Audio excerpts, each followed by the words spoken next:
So a few months ago, I shared with you this property that I bought at the auction. Told you I was gonna remodel it, told you I was gonna make a big profit on it. Obviously, there's been some ups and downs with this property, but today what I wanna do is walk you through this property to share with you exactly what went on, how we rehabbed it, and share with you some of the numbers. Let's get into it. All right, so welcome to my latest rehab flip. We have a couple of rehabs on this block right here. We got another one that we're purchasing 2 houses down. And we got one that I showed you guys before. We'll do another video on those 2 properties, literally on this same street. We got 3 houses going, and I'm trying to get the one across the street still, but unfortunately, we can't get in contact with anybody. And usually those are the best deals because the harder it is to get in contact with somebody, the better the deal for you. But today we're gonna walk through this property, and I'm gonna show you guys exactly what we did, talk about some of the numbers, and talk about what we're looking to profit on it as well. So if you guys remember, there used to be a wall right here with a double door. This used to be a foyer right here, and there was a double door right here. We knocked the entire wall down, kind of opened up the space a little bit in order to give it an open floor plan. But we made a lot of changes. If you come over here, this property, we changed the roof, we changed the gutters, we changed, we basically gutted the entire inside out and redid it. We changed all the windows with the exception of this one and one upstairs because they didn't necessarily need it. They didn't necessarily need to be done. We changed out all the flooring, put all LVP flooring in this particular property, just like we do with other properties. But we also changed the floor plan as well. Again, I already mentioned we knocked down that wall with the double doors right there. But here's another thing that we did. If you remember, there used to be a door right here that cut through going into the living room. And on the other side of this wall, there was a hallway that led out into the foyer. So we changed the entire floor plan. There used to be a solid wall right here. We knocked the entire wall down and we basically made it an adjoining space, living and kitchen space in order for the property owner who's gonna purchase this property from us to enjoy it. We put quartz countertops, a knee wall right here, a half knee wall, and new kitchen cabinets throughout the entire place. If you remember, there used to be a window right here. We closed off the window and we made that a kitchen vent, and we basically changed the entire kitchen floor plan by doing that. New basic shaker style cabinets, black handles, stainless steel appliances. We picked these up, the stove and the dishwasher during Black Friday. We got a really good deal on it. And we went to the Lowe's outlet, which is kind of like a scratch and dent place, in order to be able to pick up this refrigerator. Brand new refrigerator inside. You can see that it's brand new. Plastic still on it. Some minor defects that, if you really look close, most people won't catch it, but there's a small dent down at the bottom right here and right here. So that was the scratch and dent special that we got. Inside here, we changed, again, this used to be a hallway, but if you look now, we turned it into a pantry. We still gotta hang the shelves, but it's a pantry now. And on the other side of this, I'm gonna show you what we did. We closed off the space that was in here. We left it open purposely because we use that as kind of like a utility closet where we're running wires and plumbing and all that stuff through it. We didn't really do much in there. We just left it open. And this is the same door that went downstairs. Let me show you downstairs real quick. So I was gonna go full finished basement on this. I decided not to because we went way over budget on this house. Let me close this door over here. We're gonna get in that room in a second, but we went way over budget on this house. So I had to make some adjustments in order to be able to, fit, not go too far above what we wanted to spend while still making a decent profit. So we left the stairs unfinished for now. Now, if our purchaser wants them finished, we can always finish them and jack up the price just a little bit more. but I decided not to. So we're calling this a partially finished basement. Partially finished, okay? This portion is finished, but this portion is not. Obviously, we weren't planning on doing this ever, but this particular room, because those stairs are unfinished, this is a semi-finished basement, partially finished. But let me show you where some of the money went in here. Again, I bought this property sight unseen, okay? Sight unseen, we bought this property, and with that, there was obviously some unexpected things that took place. So an example of that is when we purchased this property, this wall was caving in. We can't get into the property. If you're buying it at auction, you can't get into the property before you actually buy it. So some of this stuff that, you know, we saw after the fact cost us a lot of money. This wall goes all the way around, as you can see. Cost us $20,000 extra on top of our $100,000 budget that we initially had. It's a lot of money, right? But that's why you got to be prepared and have extra cash resources when you're flipping houses. Definitely a rule of thumb that you want to think about. You want to play by that rule as you're thinking about fixing and flipping real estate.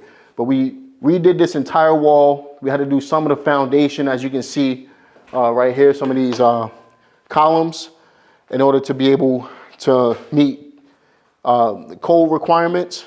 But as you can see, it got done, and we're still going to be profitable at the end of the day. All right, cleaned out the basement pretty well. I was planning on painting this entire basement, decided not to. It's going to cost us extra money. So with that being said, we're selling the property just the way it is. We put new electric in the entire place. This is a brand new box, all new wiring. Again, new hot water heater, new furnace, new plumbing. Let me share with you the plumbing. So over here, you can see the new plumbing, right? This is all new sewer lines, new plumbing throughout the entire place. It's basically a brand new house. We had to rebuild everything, which is why we went about $40,000 over budget on this one. Unfortunately, you know, things happen when you're fixing and flipping. This one cost us more than what we anticipated. And guess what? I'm an experienced real estate investor doing this for over 20 years, and it still happens. Two things I want to mention. One, with fix and flips, you never know what those fix and flips are going to come with, especially auction properties, if you're not going out to see those properties. If you can't get into the property, a lot of times what's going to happen is you're going to run into things that you weren't expecting, and you're going to spend more than what you anticipated, which is why it's always good to create a higher budget on properties you can't see. I thought I did on this one, but it still cost me more money than what we anticipated. The good thing is we bought it so cheap, it doesn't really matter. We're still gonna make $90,000 to $100,000 on this house anyway, all right? So that's the importance of buying right. You make money in real estate when you buy, not when you sell. I know you guys have heard that before. It sounds cliche, but it's the absolute truth. We bought this property. It's worth about 350 grand. We have it on the market right now for 350. It's gonna sell for about 340 to 350, and we bought it for $118,000. Okay, so you can see there's a large spread in it. We could afford at that point to make mistakes if we needed to and still make a huge profit on this property. Very, very important to remember, always buy right when you're buying real estate. If you do, there's no way you're gonna lose money, all right? So let's go upstairs real quick. All right, so remember I told you before that this used to be a hallway going into the foyer. Well, we turned it into a half bath. We had the planning and zoning department come out, and obviously it passed code inspection and all that stuff, but we turned it into a simple oversized half bath. If you look at it, toilet, sink, it's a pretty big room in here, and that's what it is, a half bath. So we basically took a space that was, to me it was wasted space, that hallway, and we put up this wall right here, and now we have a half bath as well as a pantry on the other side. great use of space at that point. Let me close off this door. But great use of space, you know, when you think about it, and also increases the value of the property. Also, we're gonna go upstairs in a minute, but remember over here, this used to be 2 bedrooms. If you remember from the previous video, there was a doorway right here that I told you we were gonna close off. Obviously, you can see we did. And there was another bedroom right here. There also used to be a bathroom in here. We took the bathroom and we turned it into the laundry room. The reason why we did that, initially we wanted to, let me cut the light on. Initially, we wanted to put the laundry area downstairs, but then we thought about who the buyer is gonna be and what price point we were looking to sell at, and I decided to make some changes at that point. So rather than putting the laundry downstairs, nobody wants to go all the way downstairs to wash clothes, right? You guys, I'm sure you would agree with that. So we turned downstairs into a rec room, unfinished basement, well, partially finished basement, as I mentioned already. And what we did was we kept the laundry room up here. So just a small change in the floor plan. Remember, the tub used to be right here. The sink used to be right there. Toilet used to be right there, remember? If you look at the previous video, now we have laundry space. So we got the washer and dryer hookup, the laundry sink, and they can have space to put shelves or anything else they want in here as well. So this is good use of space. You could come out the master suite right there and come right into the laundry room or go right into the living room and you're good to go, right? So I keep saying master suite. I remember somebody on YouTube said they don't call it that anymore. Listen, I'm old school. I know you guys call it primary suite. I call it master suite. But I'm gonna start calling it primary just for you guys. All right, so let me cut off this light and we're gonna head on out. So look, over here, this is the master suite. We didn't do much in here. All it really took us in here was paint and some new flooring. It already had the his and hers closet in here. But if you remember, the wall used to stop right here where I'm standing at. What we did was we pushed the wall out about 2 feet and we made the room a little bigger. Initially, I wanted to do a double door into what used to be a bedroom, but is now the primary bathroom, okay? This is one of my favorite parts of the entire house. We got a spa-like shower that we put in here. We made some small changes with the plan, but check this out. Just going up in here. This shower can fit 2 big people in here, all right? Or 3 if you're a little on the smaller side. All right, 2 big people could fit in there for sure. We also put a toilet in here. We got the linen closet as well as the double vanity. This double vanity, man, this gave us so many headaches just to get this. And then when we received it, it had a broken countertop, which, you know, the store that we bought it from, they had to replace it. We had it re-delivered. It took another month for that to come, and then it never actually showed up. So I actually got this countertop right here on Facebook Marketplace for $250. I went to go pick it up. The guy gave me back $20 just because I didn't negotiate. But I was able to pick it up. My guys dropped it in the same day. And then Lowe's, which is the store that I initially bought the top from, they reimbursed me all of my money for the trouble. So that was a win, kind of. It was also a loss because it took more time in order to be able to get this done. I'll talk about the time portion, you know, I'll talk about it in a little bit. Let's go upstairs. This is the first bedroom when you come upstairs, basic bedroom. Remember, all of this was torn out because it had roof leaks. The previous owner was an old man who died downstairs, unfortunately. And, you know, he just couldn't take care of the property. But all of this has, you know, it had big roof leaks. That's why we had to put a new roof on. But this was a basic, you know, not carpet, but basic flooring, as well as paint in this room. And obviously we put some drywall in here as well. Let's go to the next bedroom. This room is exactly the same as the last room, just basic paint and flooring. Not a lot that went on in this room. Obviously we put new windows in, new door handles and things like that, but we didn't really touch much in this room. And the same with the last room as well. Let me show that room to you real quick. This was a basic, again, basic, you know, paint and flooring room. We didn't do much in here.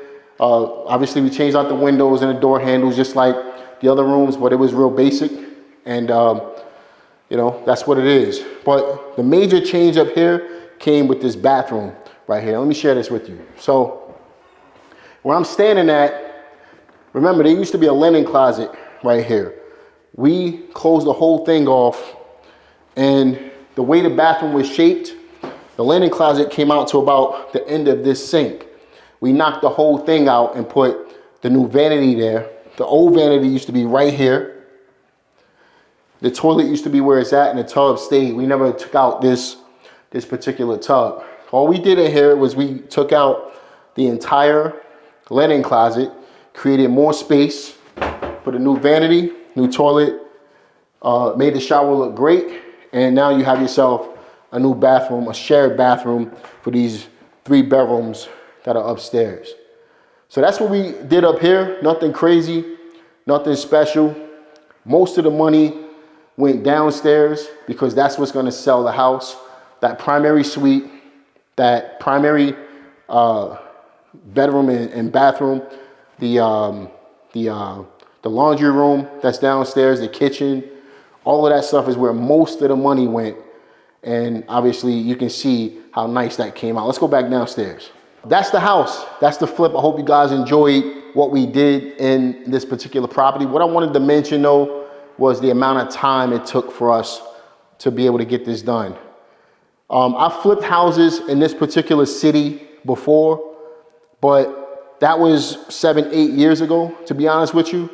And just coming back to the city, it really made me upset because of how slow and how unorganized the planning and zoning department was throughout this whole ordeal, right? So basically, let me just give you an example.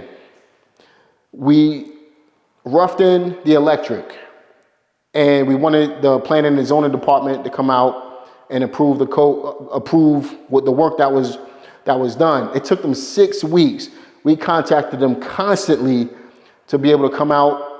Usually it'll take a city of Greensboro a day to come out and approve the work that was done. It took them 6 weeks. I couldn't believe it. Then they approved the rough and work. They needed to do the final approval for the electric after everything was done. It took them another 6 weeks to come out. Incredible. The plumbing was terrible. Because this is in the historic district of Thomasville, this particular city, it took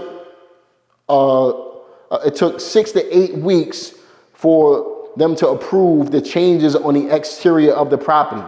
If you don't know, whenever you're buying properties in a historic area, you gotta meet certain regulations, certain codes that they want you to stick to in order to be able to keep your property in line with other properties in the area.